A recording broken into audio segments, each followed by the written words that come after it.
prazer estar novamente com você na nossa Quinta do Céu, na série Migalhas de Pão. Que a palavra de Deus possa alimentá-lo, fortalecê-lo a cada dia de sua jornada, de nossas caminhadas nesse percurso chamado vida.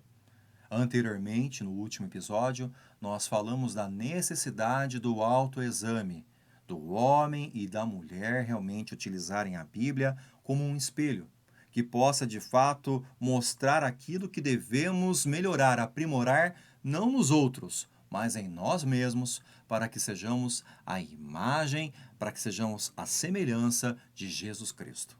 E hoje eu quero utilizar um episódio bíblico contido lá no livro de Ester, no Antigo Testamento, para que possamos ver dois exemplos, um exemplo negativo e outro exemplo positivo, e refletir como a sociedade, em cada época, em cada tempo, ela tem beirado, ela tem titubeado entre duas escolhas: em servir a Deus, seguir o caminho da verdade e seguir o caminho do próprio coração, que é mentiroso, que é enganoso.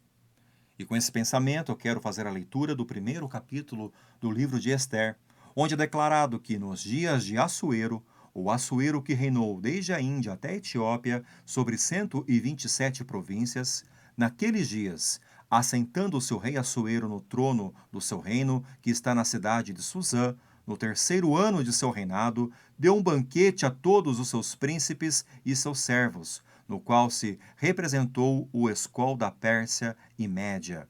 E os nobres e príncipes das províncias estavam perante ele. Então mostrou as riquezas da glória do seu reino e o esplendor da sua excelente grandeza por muitos dias, por 180 dias.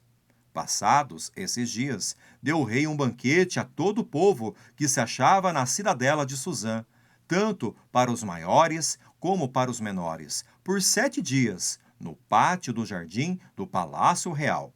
Havia tecido branco, linho fino e estofas de púrpura atados com cordões de linho e de púrpura a argolas de prata e a colunas de alabastro.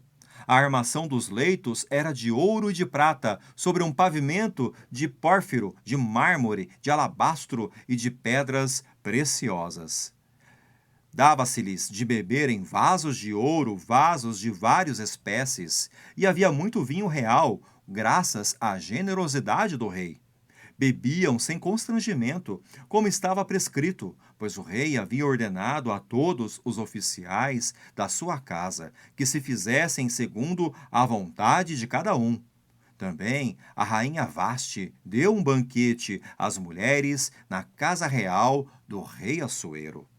Ao 7º dia, estando já o coração do rei alegre do vinho, mandou a Meumã, Bista, Arbona, Bigtá, Abigtá, Zetar e Carcas, os 7 eunucos que serviam na presença do rei Assuero, que introduzissem à presença do rei a rainha Vaste com a coroa real, para mostrar aos povos e aos príncipes a formosura dela, pois era em extremo formosa. Porém, a rainha Vaste recusou vir por intermédio dos eunucos, segundo a palavra do rei, pelo que o rei muito se enfureceu e se inflamou de ira. Então, o rei consultou os sábios que entendiam dos tempos, porque assim se tratavam os interesses do rei na presença de todos os que sabiam a lei e o direito. E os mais chegados a ele eram Carcena, Setar, Adimata, Tarsis, Meres, Marcena e Memucã, os 7 príncipes dos persas e dos medos que se avistam pessoalmente com o rei e se assentavam como principais no reino. Sobre o que se devia fazer segundo a lei, a rainha Vaste, por não haver ela cumprido o mandato do rei Assuero por intermédio dos eunucos. Então disse Memucã, na presença do rei e dos príncipes: a rainha Vaste não somente ofendeu ao rei, mas também a todos os príncipes e a todos os povos que há em todas as províncias do rei Assuero. Porque a notícia do que fez a rainha chegará a todas as mulheres, de modo que desprezarão a seu marido, quando ouvirem dizer: mandou o rei Assuero que introduzissem à sua presença a rainha Vaste, porém ela não foi. Hoje mesmo, as princesas da Pérsia e da Média, se ouvirem o que fez a rainha, dirão o mesmo a todos os príncipes do rei, e haverá daí muito desprezo e indignação. Se bem parecer ao rei, promulgue de sua parte um édito real, e que se inscreva nas leis dos persas e dos medos, e não se revogue, que Vaste não entre jamais na presença do rei Assuero, e o rei dê o reino dela a outra, que seja melhor do que ela. Senhor, essa é a tua palavra, palavra que é imutável, que é viva e eficaz. Pedimos que a semente encontre em nosso coração solo fértil, terra boa, e assim produza os frutos que precisamos para que a tua vida floresça em cada um de nós. É o que pedimos em teu santo nome. Amém. Eu fiz uma leitura um pouco mais extensa do capítulo 1 do livro de Ester, realmente para contextualizar esse episódio. Nós vemos aqui o rei Assuero. Para quem não sabe, para quem gosta de filmes, é o rei que foi criado, demonstrado de forma um tanto quanto caricata no filme 300, no qual a Pérsia marcha contra Esparta, contra a Grécia, e Leônidas e seus 300 vão lá enfrentá-lo num embate. Um episódio histórico, é verdade. Claro que lá tem toda a cor, né, artística dos fatos, né, pendendo para um lado, para uma interpretação. Mas o que eu quero que vocês entendam é que, de fato, esse personagem aqui, o rei Assuero, é alguém que viveu, que marcou uma página importante da história da humanidade. É o primeiro ponto, né? Não falamos aqui de ficção, muito pelo contrário. Falamos de um personagem real, tal como é toda a palavra de Deus, tá? Isso é até dispensável que eu o diga, mas se você ainda não teve o privilégio, o prazer de ler, de conhecer a palavra de Deus, já fique sabido isso. E nós vemos que ele governava da Índia até a Etiópia, um vasto império de 127 províncias. Então, boa parcela, boa parte do mundo antigo estava sob o seu comando, sob o seu domínio. Sendo uma das grandes nações da antiguidade, um dos grandes impérios, melhor dizendo, da antiguidade, com várias nações presentes nesse império.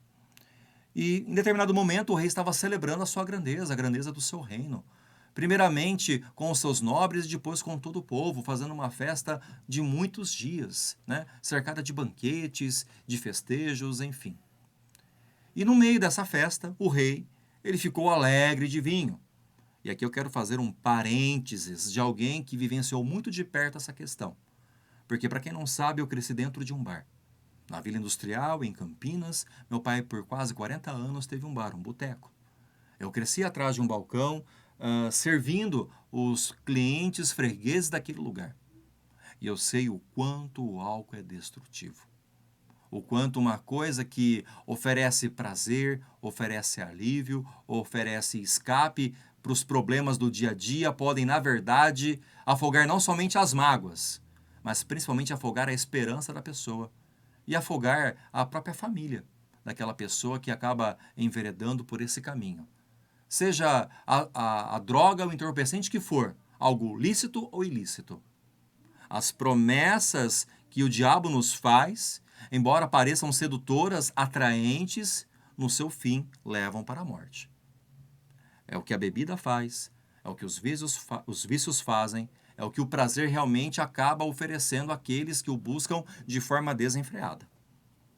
Não é porque Assuero está aqui na Bíblia que ele tenha sido um bom rei, um rei exemplar em todos os momentos. Não estou aqui defendendo ele. E nem defendo a Bíblia, porque a Bíblia não precisa de defesa. Você não defende um leão, você apenas o solta e deixa que ele faça realmente seu papel. É o que estou fazendo aqui, estou apresentando a Bíblia. O rei Assuero era uma pessoa falha. Ele era uma pessoa descrente. Lembre-se disso, não conhecia o Deus verdadeiro. Mas toda autoridade é constituída por Deus. Esse é o ponto. Seja o síndico do seu condomínio, seja o seu líder, o seu chefe imediato no seu trabalho, seja o prefeito da cidade, os vereadores, seja o governador, seja o presidente, goste você ou não dessas pessoas. Elas precisam principalmente de nossas orações. E devemos, até o ponto em que isso não fira a nossa fé, a lei de Deus, obedecê-los. Porque se eles nos pedirem algo que realmente fere a lei de Deus, nós estamos desimpedidos de obedecê-los, tal como foi com os amigos de Daniel, que se recusaram a obedecer Nabucodonosor, quando impôs a eles que, contrariando a sua fé, o adorassem e orassem para ele. De maneira alguma, eles não se dobraram àquele decreto do rei. Foram lançados numa fornalha que foi aquecida várias vezes a mais. Só que quando o rei olhou lá para dentro, não haviam 3 homens, mas sim haviam 4 homens, um semelhante a um filho de Deus, caminhando entre as chamas, e nenhum deles estava queimado ou chamuscado. O que eu quero dizer a você é que, independente daqueles que estão hoje regendo sobre nós, nós devemos obediência e oração a tais pessoas. Vaste podia ou não concordar com aquilo que o rei pedia, mas ela devia obediência, não apenas ao seu rei, mas ao seu marido, ao seu esposo. Porque a Bíblia fala que a rebeldia é como o pecado de feitiçaria. Olha que coisa dura. E é dito que os feiticeiros, que os idólatras, que os rebeldes não herdarão o reino de Deus, o reino dos céus. Então veja bem, aqui nós não vemos algo simples, algo pequeno acontecendo, mas nós vemos aqui um ato que realmente repercutiria não somente na casa de Assuero, mas em todo o seu reinado, da Índia até a Etiópia, nas 127 províncias, em toda a Pérsia, entre os medos. Naquele mesmo dia, os seus sábios lhe disseram que as princesas haveriam de desobedecer os seus maridos, que em cada casa, em cada casebre, por mais humilde que fosse, por causa da rebeldia de Vaste, se nada fosse feito, aquele mal ele seria amplificado, tal como uma pedra jogada num lago sereno e que produz ondas que vão cada vez mais avolumando e alcançando uma distância maior. Perceba o que eu quero dizer. Assuero, embora estivesse alegre por causa do vinho, ele merecia respeito e obediência dos seus súditos, inclusive de Vaste, que era sim rainha, mas estava abaixo do rei. E toda vez que o rei chamava alguém, era necessário que essa pessoa de fato se apresentasse a ele. Mas enquanto o rei fazia um banquete, o que Vaste fazia? O seu próprio banquete, a sua própria celebração. Muitos lares têm passado por isso. Muitas famílias têm enfrentado esse dilema, onde nós percebemos que os filhos, por vezes, não sabem a que obedecer, porque é uma casa dividida. E a casa dividida, ela não subsiste. E se a casa não for edificada sobre a rocha, se ela estiver sobre a areia, qualquer tempestade, qualquer marola colocará por terra aquela casa.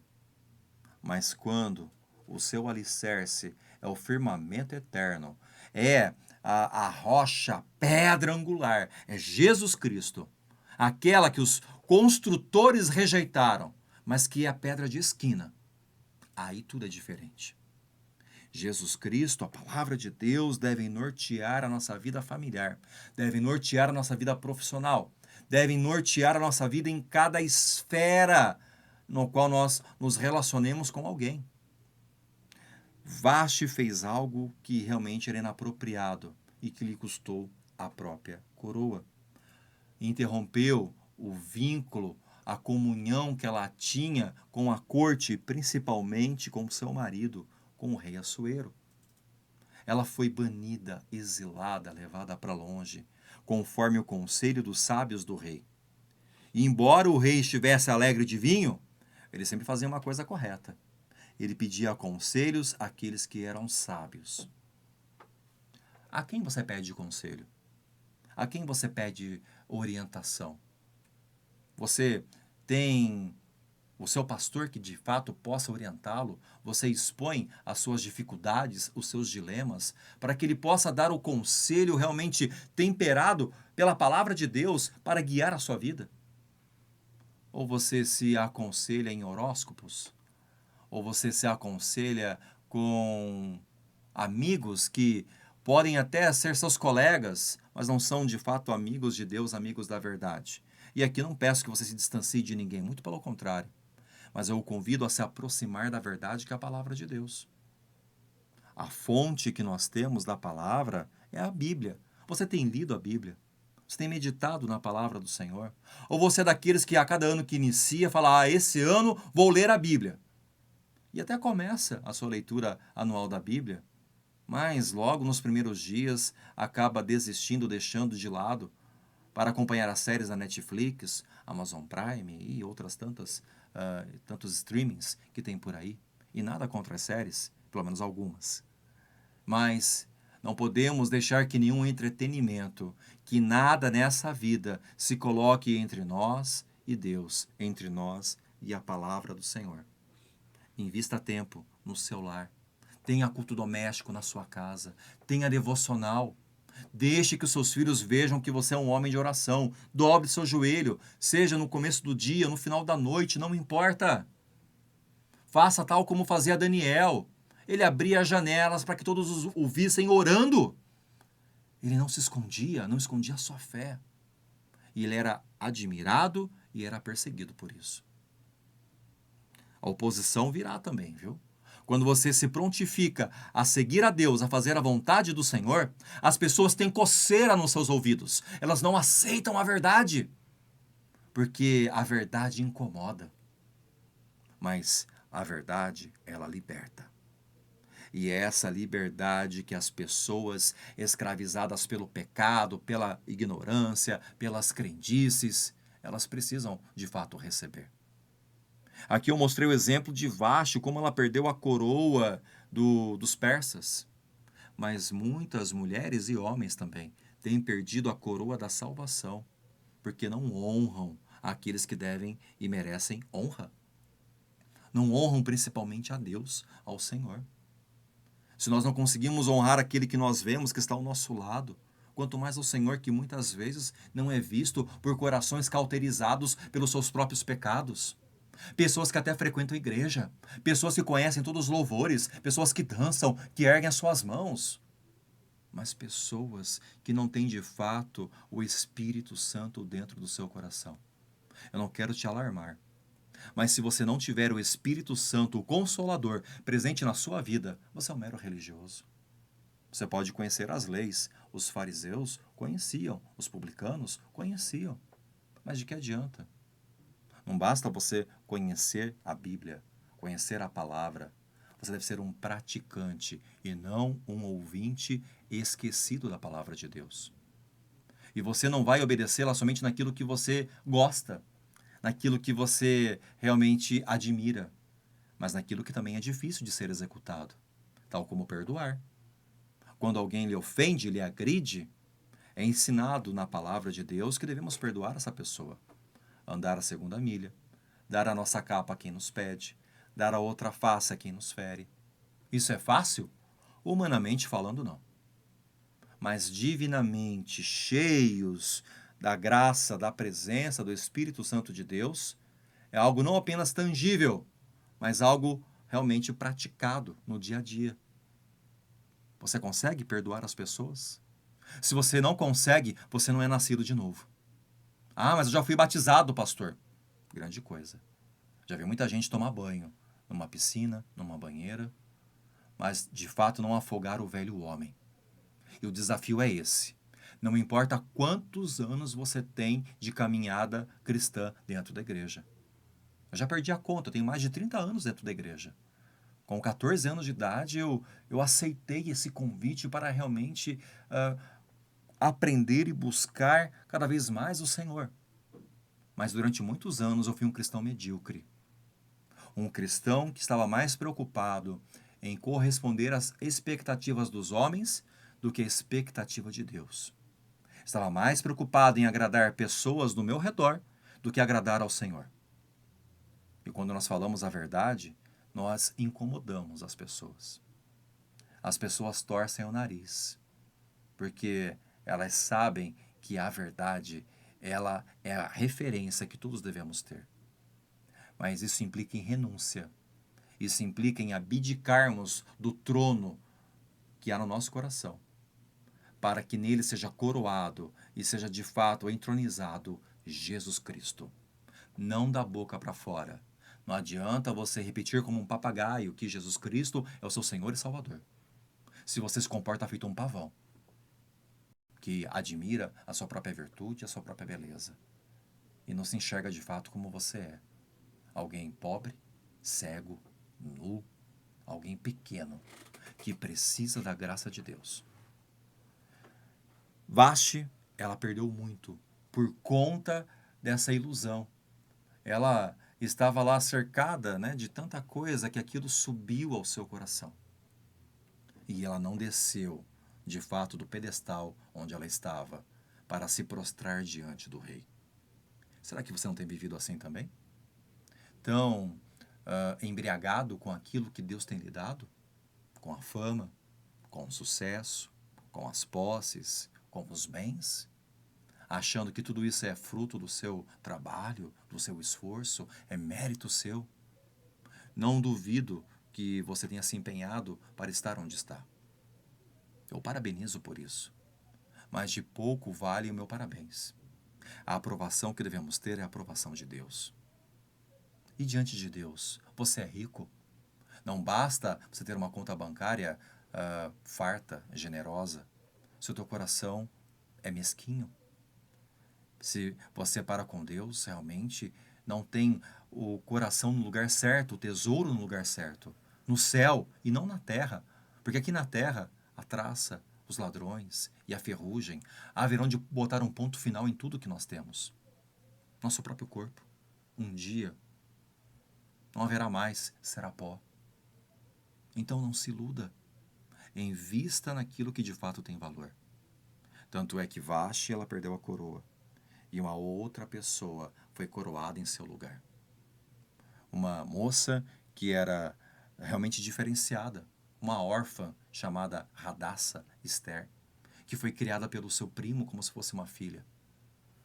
E que participou de um processo seletivo, eu não estou aqui julgando o processo, mas que foi conduzida por Deus para estar no lugar certo na hora certa, quando o seu povo mais precisava de alguém que de fato batesse a porta do rei e pedisse por si mesma e pelo seu povo.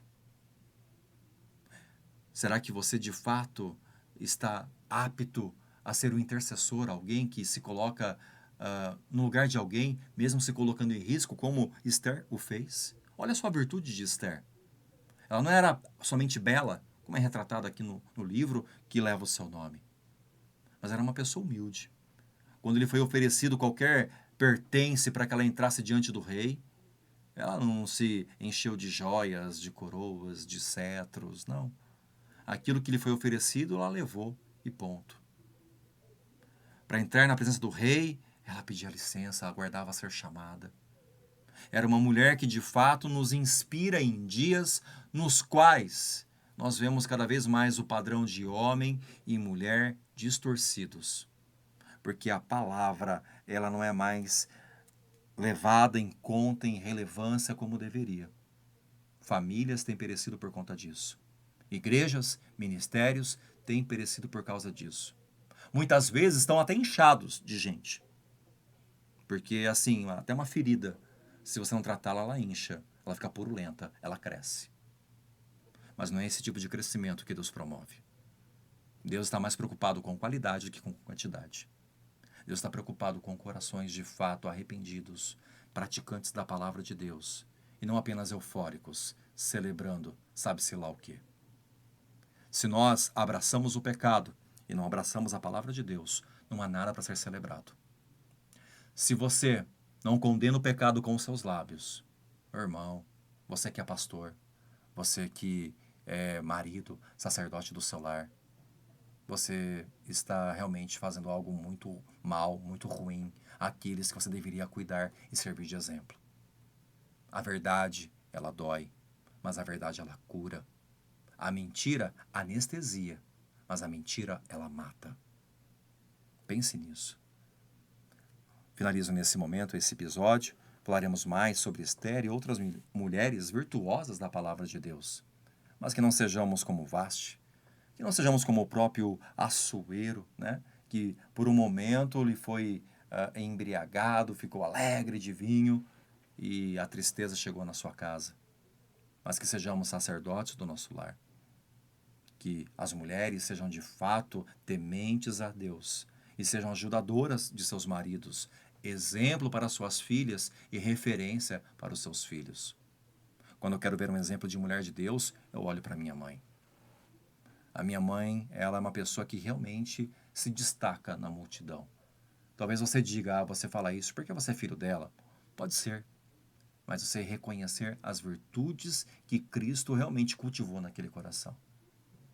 E quando realmente eu penso no modelo, no exemplo, eu olho para as mulheres da palavra de Deus, eu olho para o exemplo que eu recebi na minha casa. Que eu e você também sejamos esse exemplo para os nossos filhos e para essa sociedade. Que Deus te abençoe, um excelente dia, noite. Que Deus esteja contigo.